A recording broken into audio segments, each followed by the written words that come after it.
Hello, and welcome back to another edition of Carrie's Gardening Channel. So in this video here, I'm going to be showing you how to collect Dusty Miller seeds. So you can see these plants here went to flower, and you can see what the Dusty Miller flowers look like. When you are collecting your seeds, you want to make sure that you're either collecting them from an open pollinated variety or an heirloom variety, so that they seed true. If you're collecting from a hybrid variety, it will revert back.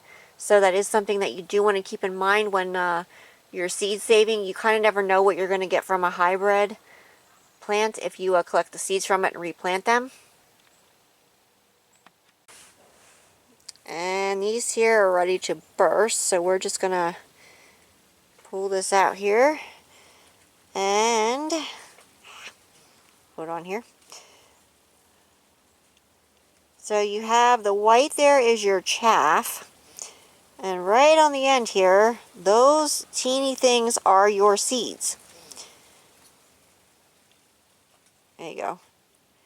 Right on my nail right there. That's what your Dusty Miller seeds look like. A lot of times you find these pelleted, so you really can't see what the seed looks like, but now you can see what the Dusty Miller seeds look like here. You want to make sure that you harvest these when they're dry and when it hasn't rained on them. And you can take and put these in like one of those jewelry Ziploc bags, those small little bags that they use at the craft shows for putting jewelry in.